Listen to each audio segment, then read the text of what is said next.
Another good morning. It's Tuesday today. And what's on my mind? Well, yesterday is on my mind. Went out with some friends and it was crazy just seeing how all of them and how I'm growing up and becoming adults and moving into the workforce, moving out of home, buying houses and renting apartments, starting relationships and thinking about families, growing up. And it made me realize, oh shit, I don't know what I'm going to do. It's all coming so fast. I'm not really sure how I'm going to live my life yet. I haven't figured that out. I need to figure it out. The pressure's on. So, what really stuck to me was the kind of battle that I'm fighting between the self and the other. So sometimes I feel like people are telling me what to do. I've mentioned this before. And I'm like they're trying to control me, but I know it's not that. I know it's good intentions.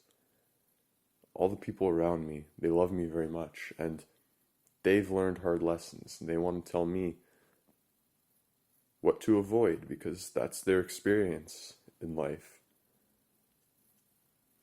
They want me to avoid these obvious mistakes that they keep telling me about.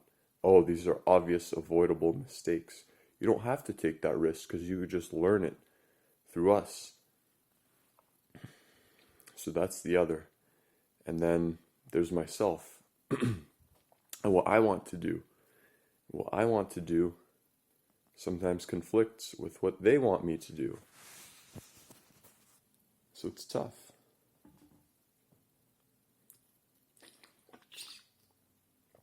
Like I said, it's a battle, it's a struggle.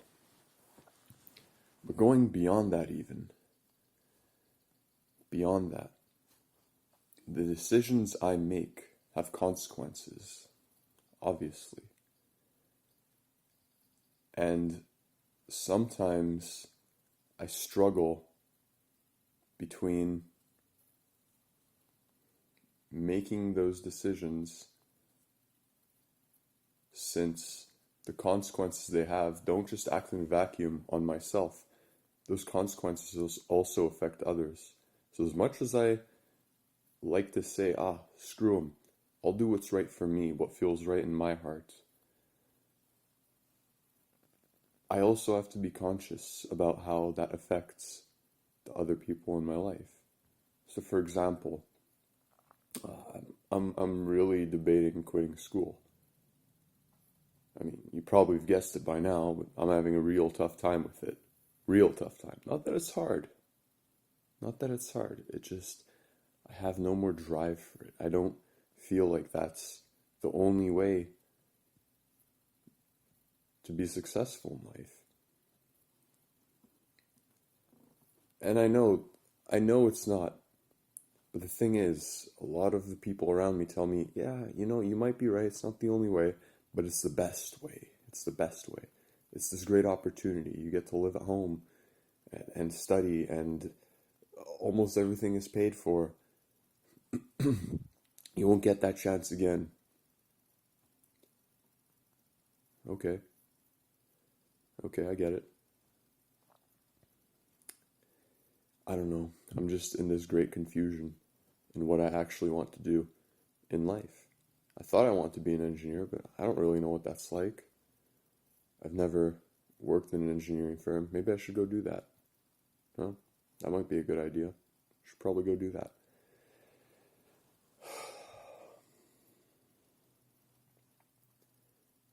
It's just always a battle. I feel like it shouldn't be. I need to find some harmony between the outside and the inside, between others and myself. If all I do is work for myself, I've realized there's this great kind of cosmic, karmic energy And if I take and take and take, and I take stuff for granted, and I just pull from the world around me and shove it inside and take from myself, and that's all I care about.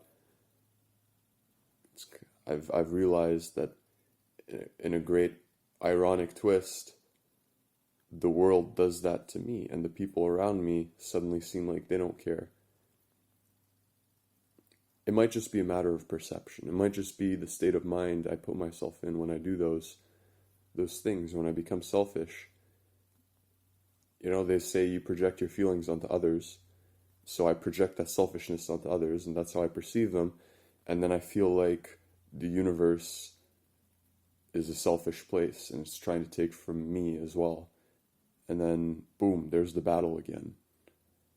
Where I'm trying to pull, and the world around me is pulling even harder, and I lose. And it doesn't feel good. But then at the same time, when I completely forget about myself, and I just succumb to the will of everyone else around me, I feel like I become insignificant, right? I mean, that makes sense. If I completely forget about who I am, what I want, the other people just sort of take advantage of that. That's how it feels. And then I fade away. So it's about finding that harmony. That's really what I'm trying to find and look for. The balance between me and the outside.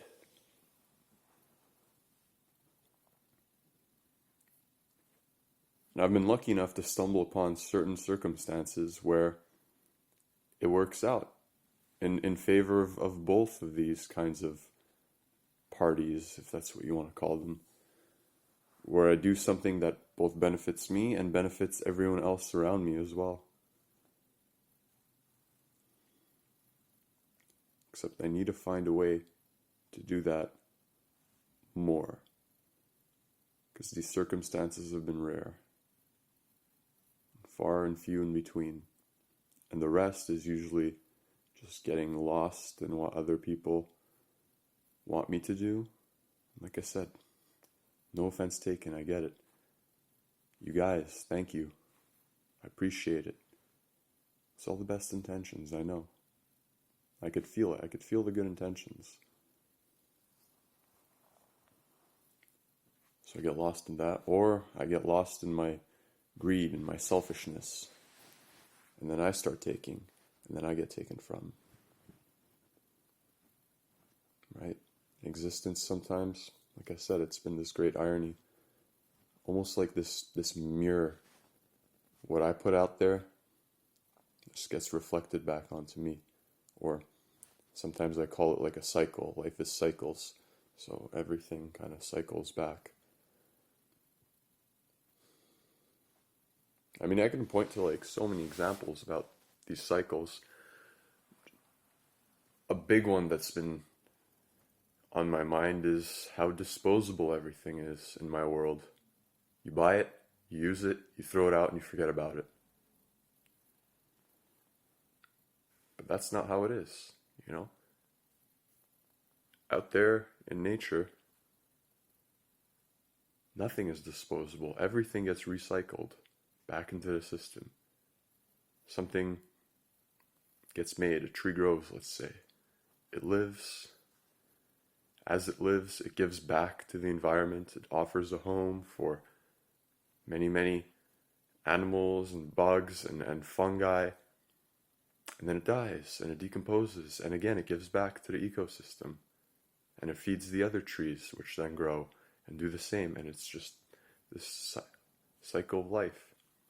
But in our society, we've been trained to think of things as being disposable. And they're not. They're not disposable. And the more we treat everything around us as disposable, and the more we exploit it, kind of how I felt that selfishness. And just taking and taking and taking and not caring about what I put out there. That doesn't matter. It's just how much can I consume. The mirror appears and it reflects it back onto you. And then you feel taken advantage of. You feel exploited. You feel disposable.